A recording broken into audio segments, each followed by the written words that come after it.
¿Sabías que el tétanos es una enfermedad infecciosa grave, pero que no se transmite de persona a persona? Es decir, no es contagiosa. Se trata de una afección aguda causada por una potente neurotoxina producida por la bacteria Clostridium tetani.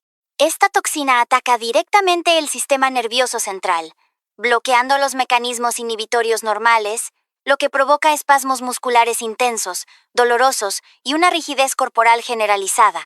El nombre tétanos proviene del latín tétanus y del griego tétanos, que curiosamente significa espasmo muscular. Bastante preciso, ¿no? ¿Qué tan frecuente es el tétanos hoy en día? En los países desarrollados, gracias a la vacunación sistemática, se ha vuelto una enfermedad rara. Por ejemplo, en Estados Unidos se reportan apenas 1 casos por millón de habitantes cada año. Pero en regiones donde los sistemas de salud son deficientes o la cobertura vacunal es baja, como en Nigeria y Quimeria, la historia es muy distinta. Allí, el tétanos sigue siendo una causa importante de muertes prevenibles, especialmente en recién nacidos. A nivel mundial, se estima que hay hasta 1 millón de casos cada año, con entre 300 y 500 muertes, muchas de ellas por tétanos neonatal. Este descenso global en los casos se debe en gran parte a la vacunación activa y a los refuerzos periódicos, especialmente en grupos de riesgo como agricultores, trabajadores de la construcción y adultos mayores sin esquema completo. Todos ellos tienen mayor riesgo de sufrir heridas contaminadas en su entorno habitual. ¿Y qué lo causa exactamente? La culpable es una toxina llamada tetanospasmina, producida por Clostridium tetani, una bacteria en forma de bastón, gram positiva, anaerobia estricta y formadora de esporas. Estas esporas son extremadamente resistentes y pueden sobrevivir durante años en el ambiente. Se encuentran en lugares como heces de mamíferos, tierra y vegetación, la piel humana, aguas estancadas y hasta en el polvo del día a día. Por eso, una simple herida sucia puede convertirse en la puerta de entrada para una infección muy peligrosa si no se actúa a tiempo. ¿Cómo se transmite el tétanos? La infección por Clostridium tetani se produce cuando sus esporas entran al organismo a través de heridas o cualquier solución de continuidad en la piel. Estas esporas, que se encuentran habitualmente en el suelo, polvo o materia orgánica, pueden permanecer viables durante largos periodos y activarse bajo condiciones adecuadas. Las heridas profundas y con escasa oxigenación son especialmente propensas a facilitar esta activación, ya que C. tetani es un microorganismo anaerobio estricto, es decir, necesita un ambiente pobre en oxígeno para multiplicarse y producir toxinas. Las principales vías de entrada para el microorganismo incluyen heridas punzantes, como las provocadas por clavos, cuchillos, espinas o proyectiles, mordeduras de animales, quemaduras, heridas contaminadas con cuerpos extraños, tierra o polvo. Además, existen factores que aumentan el riesgo de infección, tales como la presencia de tejido desvitalizado, isquemia local o infección secundaria en el sitio de la lesión. Todos estos elementos contribuyen a crear un ambiente anaerobio favorable para la germinación de las esporas y la producción de toxinas. Un concepto erróneo muy difundido es que el óxido causa tétanos. En realidad, el riesgo no proviene del óxido en sí, sino de la posibilidad de que objetos oxidados, como clavos, estén contaminados con esporas y penetren profundamente en los tejidos. La profundidad de la herida y su contaminación son los verdaderos factores de riesgo. Fisiopatología del tétanos. Una vez que las esporas de Clostridium tetani penetran en un tejido con condiciones anaerobias, germinan y la bacteria activa comienza a producir una neurotoxina denominada tetanospasmina. Esta toxina es una metaloproteasa zinc dependiente, cuya acción es altamente específica sobre el sistema nervioso. La tetanospasmina utiliza el transporte axonal retrógrado para llegar al sistema nervioso central, particularmente a la médula espinal y al tronco encefálico. Allí actúa sobre las interneuronas inhibidoras, bloqueando la liberación de los neurotransmisores GABA, ácido gamma-aminobutírico y glicina. Este bloqueo se produce mediante la degradación de proteínas del complejo SNARE, como la sinaptobrevina, esenciales para la exocitosis de vesículas sinápticas. Como consecuencia, se produce una pérdida de la inhibición de las motoneuronas alfa del asta anterior, lo que lleva a una contracción muscular sostenida, rigidez, hiperreflexia y espasmos. Además, la toxina también afecta a las neuronas del sistema nervioso autónomo, generando disautonomía, que puede manifestarse como taquicardia, hipertensión arterial e hiperhidrosis. La rigidez muscular característica del tétanos es, por tanto, resultado de una hiperactividad motora desinhibida, causada por el bloqueo de los mecanismos inhibitorios del sistema nervioso central. Signos y síntomas del tétanos. El tétanos tiene un periodo de incubación que suele ser corto. Los primeros síntomas aparecen entre 5 y 15 días después de la exposición. La duración total del cuadro clínico puede extenderse entre 4 y 6 semanas, dependiendo de la forma clínica y la gravedad. Tétanos generalizado. La forma más común, todo suele comenzar con síntomas como trismo o dificultad para abrir la boca, una expresión facial característica conocida como risa sardónica, por la contracción rígida de los músculos de la cara, y dificultad para caminar debido a la hipertonía muscular.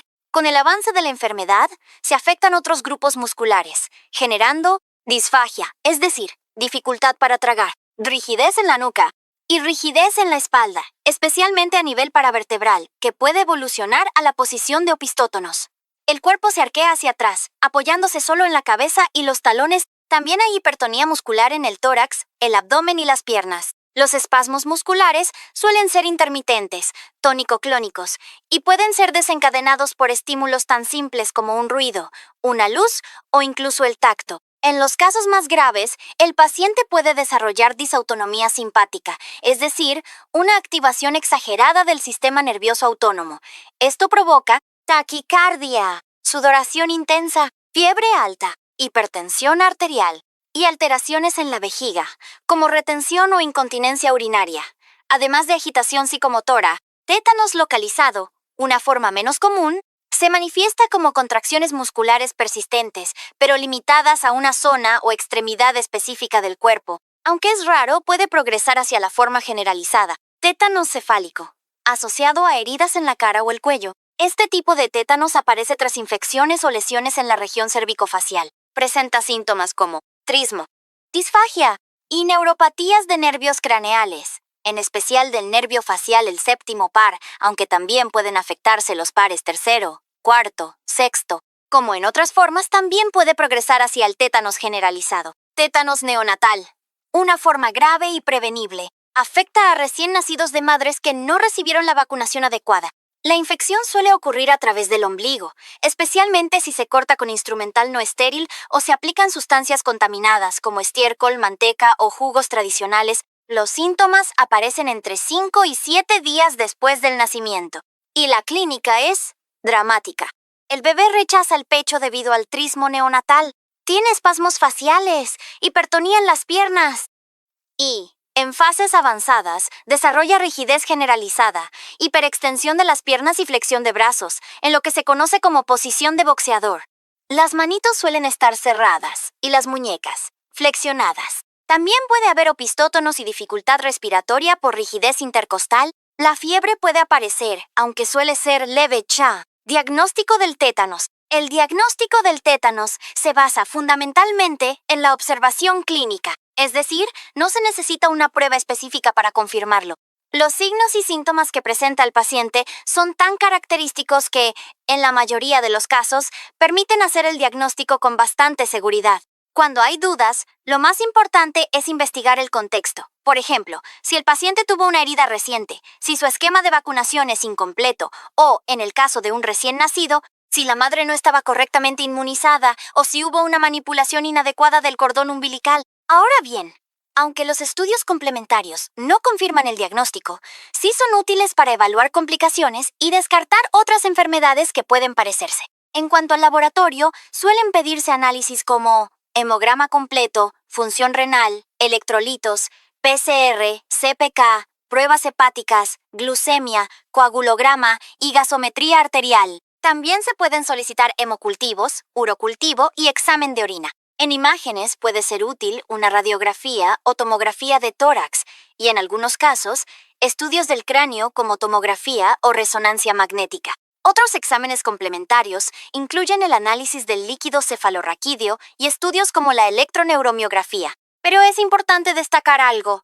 Estos estudios no presentan alteraciones específicas del tétanos.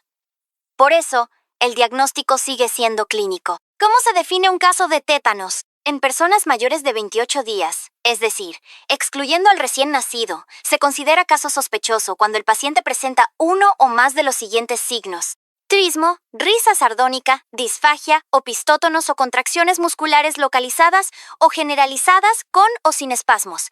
Esto se aplica incluso si el paciente está vacunado o no tiene heridas aparentes. El caso se confirma si, además, no hay otra causa que explique los síntomas.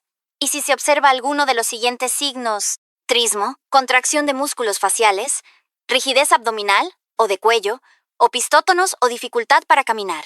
Un dato muy característico que ayuda al diagnóstico es que, a pesar de la rigidez muscular, el paciente suele estar completamente lúcido.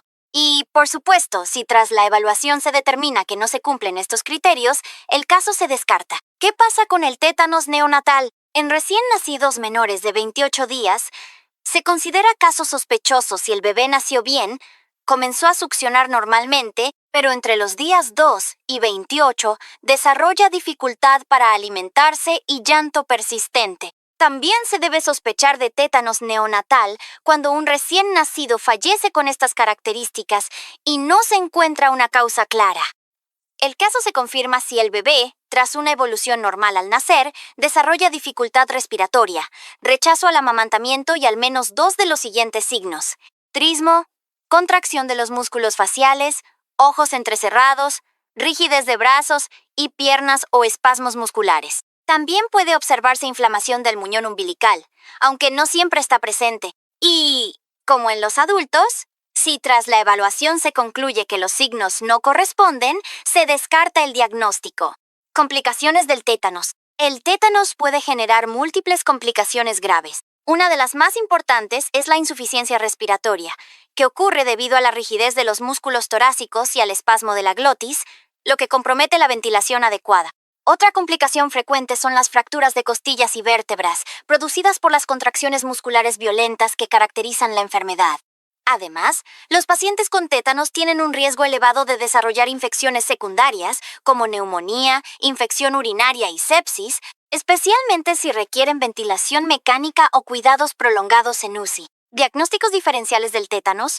A pesar de que el tétanos presenta signos neuromusculares típicos, existen varias patologías que pueden simular sus síntomas. Intoxicación por estricnina. Este veneno, utilizado en raticidas, bloquea los receptores inhibitorios de glicina en la médula espinal, generando espasmos musculares generalizados similares a los del tétanos. Se diferencia porque el inicio es más súbito, sin historia de herida ni período de incubación. Botulismo. Producido por Clostridium botulinum. Causa una parálisis flácida descendente, en contraste con la espástica ascendente del tétanos. Se presenta con visión borrosa, tosis y debilidad muscular, sin espasmos. Meningitis. Esta inflamación de las meninges puede causar rigidez de nuca, fiebre, alteración del sensorio y en algunos casos trismo. Se diferencia por la presencia de signos meningios y alteración del estado mental. Tetania por hipocalcemia. La disminución del calcio en sangre produce espasmos musculares, parestesias y signos clínicos como el de Chvostek o Trousseau. No se asocia a trismo ni opistótonos y se confirma por hipocalcemia en laboratorio. Convulsiones o epilepsia. Cursan con movimientos musculares involuntarios, pero los episodios son breves, con pérdida de conciencia y recuperación posterior. No hay rigidez muscular sostenida. Accidente vascular encefálico, AVE, puede causar parálisis y disfagia, pero se distingue por un inicio súbito, déficit neurológico focal y, por lo general, ausencia de trismo o espasmos generalizados. Rabia. En su forma encefálica o paralítica, puede manifestarse con trismo, espasmos faringeos e hiperexcitabilidad. Se diferencia por antecedentes de mordedura de animal, hidrofobia y agitación marcada. Intoxicación por neurolépticos, como fenotiacinas o metoclopramida, puede inducir distonías agudas o síndrome extrapiramidal, con rigidez y trismo. Se reconoce por la historia de uso farmacológico y la reversibilidad con anticolinérgicos. Procesos inflamatorios de boca y faringe. Infecciones o abscesos en estas zonas pueden generar trismo, pero de carácter doloroso, con fiebre local y sin rigidez generalizada. Abdomen agudo. Puede presentarse con rigidez abdominal, pero acompañada de dolor intenso, vómitos y signos peritoneales. La exploración física y la ausencia de espasmos musculares generalizados ayudan a diferenciarlo. Diagnósticos diferenciales del tétanos en neonatos. En el recién nacido, diversas condiciones pueden simular el tétanos neonatal. Septicemia. Puede cursar con fiebre, rechazo alimentario y letargia. Encefalopatías. alteraciones del tono muscular y del nivel de conciencia, trastornos metabólicos, como hipoglucemia o hipocalcemia, traumatismo craneal, asociado al parto, meningitis neonatal, onfalitis, infección del muñón umbilical, generalmente sin manifestaciones neurológicas, peritonitis, produce distensión y dolor abdominal, epilepsia neonatal. Estas condiciones se diferencian del tétanos mediante estudios complementarios como hemocultivos, análisis de LCR, evaluación de electrolitos y neuroimágenes. Pronóstico del tétanos. El desenlace del tétanos depende de múltiples factores como la forma clínica, la edad del paciente, el acceso a cuidados intensivos y el tiempo de incubación. En adultos, la mortalidad varía entre un 8% y un 50%, siendo más alta cuando hay menor acceso a UCI. Los casos con periodos de incubación más cortos, menos de 7 días, tienden a ser más graves, ya que indican una liberación más rápida y abundante de toxina. En neonatos, el pronóstico es aún más sombrío. La mortalidad puede oscilar entre el 3% y el 88%, dependiendo de los recursos del sistema de salud del país. En épocas previas a los cuidados modernos, la letalidad era casi del 100%. Los sobrevivientes pueden desarrollar secuelas neurológicas como retraso del desarrollo, parálisis o trastornos motores, aunque algunos se recuperan por completo. Tratamiento del tétanos. El manejo del tétanos requiere hospitalización obligatoria, idealmente en una unidad de cuidados intensivos, debido al alto riesgo de complicaciones severas. El tratamiento es complejo y multidisciplinario, con varios objetivos fundamentales: sedar adecuadamente al paciente, eliminar el Clostridium tetani mediante antibióticos y limpieza del foco de entrada, neutralizar la toxina tetánica, asegurar la vía aérea y brindar soporte respiratorio, controlar los espasmos musculares, manejar la disautonomía, proporcionar soporte general, nutrición, analgesia, equilibrio hidroelectrolítico y metabólico, y mantener un ambiente tranquilo, con mínima estimulación externa. Es importante señalar que el tétanos no es contagioso, por lo tanto, no requiere aislamiento. 1. Eliminación del Clostridium tetani. Se utilizan antibióticos para erradicar la bacteria productora de toxina. Las opciones incluyen penicilina G sódica, 2 millones de unidades internacionales, UI, intravenosas cada 4 horas en adultos. En niños se dosifica entre 50 a 100 UI kilogramos día divididos en 6 dosis. Metronidazol, preferido en algunos protocolos por su menor neurotoxicidad. Se administra 500 mg cuarto cada 8 horas en adultos y 5 mg kilo cuarto cada 8 horas en niños. La duración habitual del tratamiento es de 7 a 10 días. 2. Neutralización de toxinas circulantes. Debe realizarse lo antes posible, antes de que la toxina se fije al sistema nervioso. Primera elección: inmunoglobulina humana antitetánica, de 1 a 3 UI por vía intramuscular, dividida en 2 sitios de aplicación. Alternativa: suero antitetánico equino, SAT, entre 10 y 20 UI, administrado en parte por vía intramuscular o subcutánea y parte por vía intravenosa lenta, y suelto en 250 ml de solución fisiológica. En el caso del SAT, es esencial realizar profilaxis contra reacciones alérgicas severas, que incluye ayuno, administración previa de hidrocortisona, cimetidina y prometacina, tener lista una vía venosa en G y contar con material de urgencias al lado del paciente. La administración debe ser monitorizada cuidadosamente. Si ocurre anafilaxia, se debe aplicar adrenalina intramuscular y considerar la intubación. 3. Manejo del foco de entrada. Si existe una herida, es necesario desbridarla retirando tejidos desvitalizados, irrigando con antisépticos como peróxido de hidrógeno o clorexidina, y abriendo heridas puntiformes en forma de cruz. No se deben suturar las heridas, ya que esto favorece un ambiente anaerobio. Este procedimiento debe realizarse entre 1 a 6 horas después de la administración de inmunoterapia. 4. Control de la hipertonía y espasmos musculares. El tratamiento incluye benzodiazepinas, diazepam, 1, 10 mg, kilograma, día IV. Omidazolam en infusión continua. Sedantes. Propofol, comenzando con bolo lento y luego infusión continua. Bloqueadores neuromusculares, como pancuronio o becuronio, utilizados si la sedación no es suficiente. Estos agentes requieren ventilación mecánica obligatoria. 5. Manejo de la disautonomía La hiperactividad simpática puede controlarse con sulfato de magnesio, dosis de carga seguidas de infusión continua durante 7 días. La Betalol, en infusión continua, titulado según la respuesta clínica. 6. Control del dolor. Para analgesia en pacientes sedados se puede utilizar fentanilo, en infusión continua. Morfina, administrada según la intensidad del dolor. 7. Soporte respiratorio. Debe iniciarse ventilación mecánica precoz ante cualquier signo de falla respiratoria. Se recomienda realizar traqueostomía temprana para evitar espasmos provocados por el tubo endotraqueal. 8. Control metabólico. Es fundamental la monitorización frecuente de parámetros como gasometría arterial, sodio, potasio, magnesio, fósforo, calcio y glucemia. 9. Soporte nutricional. Se debe evaluar la indicación de nutrición parenteral en pacientes que no puedan alimentarse por vía oral. Las sondas nasogástricas deben evitarse si desencadenan espasmos. 10. Control del volumen.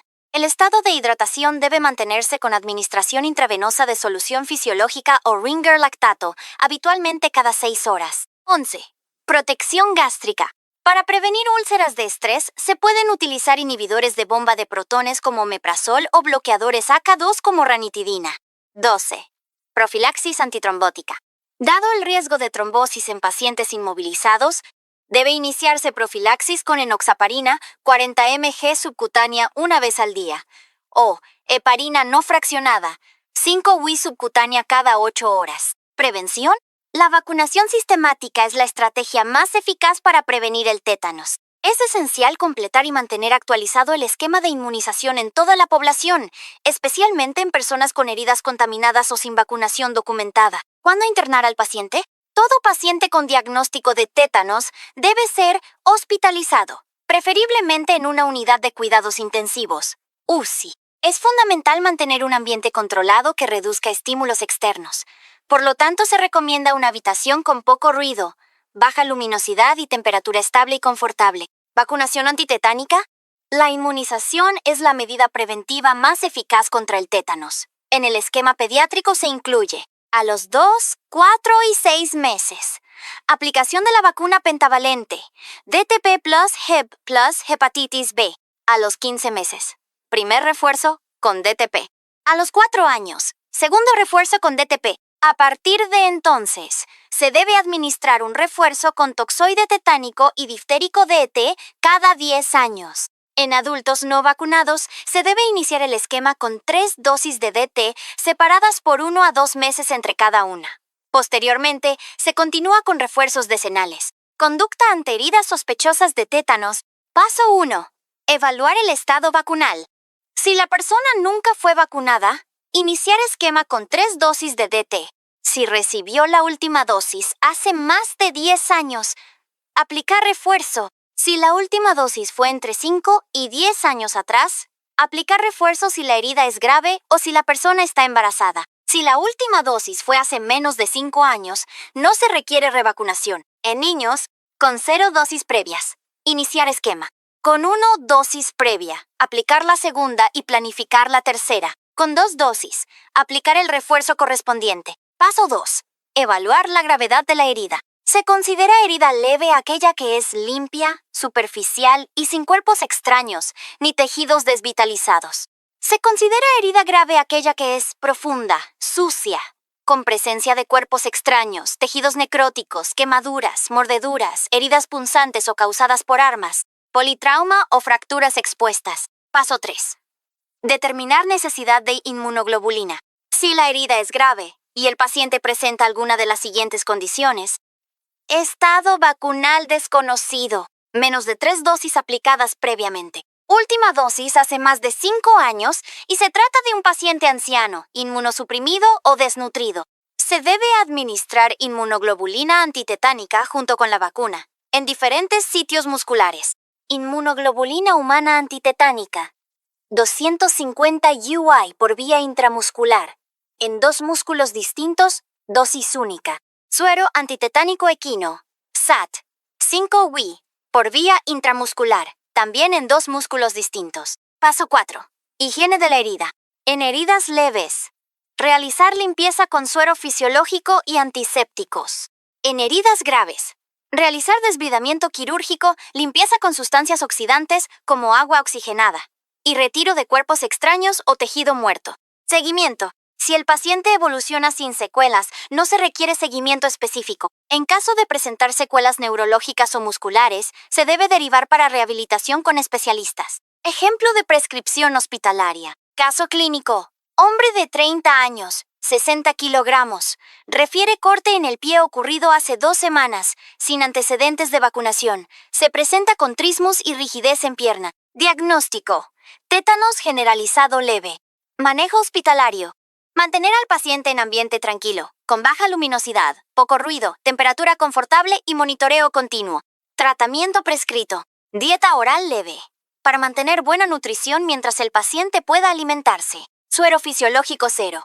9% 500 ml cada 6 horas. O alternativamente Ringer lactato. Vacuna DT. 1. DA dosis IM. Iniciar esquema completo con refuerzos posteriores. IHAT 2, UI, IM, dosis única. Administrar en 2 músculos distintos al sitio de la vacuna.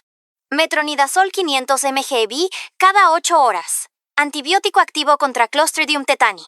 Diazepam 60 mg, día en infusión continua, dividido cada 8 horas. Control de espasmos y rigidez. Morfina 4 mgV cada 4 horas y dolor. Omeprazol 40 mg EV 1 vez día, o ranitidina 50 mg EV cada 8 horas como alternativa. Protección gástrica, ondansetron 4 mg EV cada 8 horas sin náuseas, o metocloprámida 10 mg EV. Insulina regular según necesidad. Aplicar glucosa hipertónica. S50% 40 ml EV. Siglucemia. 70 mg DL. Oxígeno 3L. Min por máscaras y saturación, 95%. Considerar intubación si hay deterioro respiratorio. Monitoreo continuo. Evaluación seriada de electrolitos, SG, oximetría, presión arterial, temperatura y diuresis.